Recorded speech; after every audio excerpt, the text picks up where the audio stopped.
ለድርጅታችን ብራንድ አምባሳደር ያስፈልገናል ብለን አሰብን።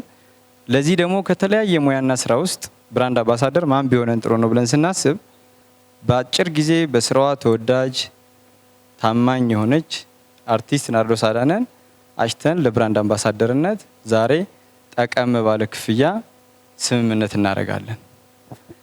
ይህን ስንወስን ናርዶስ አዳነ በየሄደችበት የኛን መልካም ገጽታ ታስተዋውቅልናለች፣ የኛን ድርጅት የበለጠ ካለንበት ከፍታ እንድናድግ ታደርጋለች ብለን በማመን ነው።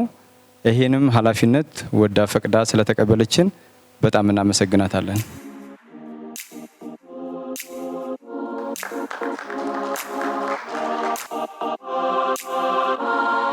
እንግዲህ የላይፍ ታይም ፕሮፐርቲስ ባለቤቶችን ከዚህ በፊት አብሬያቸው ስራ ሰርቻለሁኝ። ይሄ ጥያቄ ሲመጣልኝ ምንም አላንገራገርኩም። ያው እንደተባለው ዳጎስ ያለ ገንዘብ በሚለው ጉዳይ ላይ ነው ወሬው የነበረው እንጂ የእምነት ጉዳይ አላሳሰበኝም ነበር እውነት ለመናገር። ከዚህ በኋላም ጥሩ የስራ ዘመን እንደሚሆንልን ተስፋ አደርጋለሁኝ።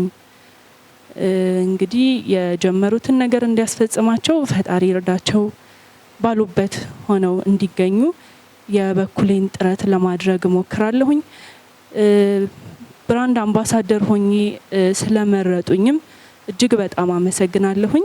የአምባሳደርነት ጥያቄዎች ሲመጡ የገንዘብ ጉዳይ አላቅም፣ የሚዲያ ባለሙያዎች በጣም ማወቅ ይፈልጋሉ እሷን ነገርና እንደው ቺን ጉዳይ በግል እናውራት። አንዳንዴ እኛም እኮ እንበደራለን፣ ቤተሰብ ብዙ ነገር ይጠብቃል። ፕላን አድርገን መሄድ ያለብንን ጉዳዮች ፕላን ለማድረግ ነው እንጂ እውነት ለመናገር ከእናንተ መሸሸግ ያን ያህል አስፈላጊ ሆኖ ላይሆን ይችላል። ጥሩ ነው በሚለው ብቻ እንያዘው።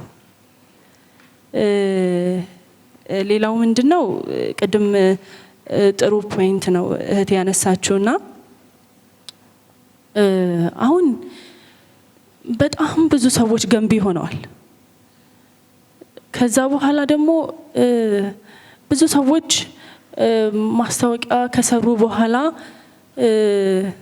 ገንብተው ወይ እየሸጡ መስራት የሚለውን ስትራቴጂ እየተከተሉ ያሉ ይመስለኛል። ስለዚህ ትንሽ እኛ ልናገናዝበው ወይም ልናመዛዝን የምንችልባቸውን ፖይንቶች አንስተን ነው ልናይ የምንችለው።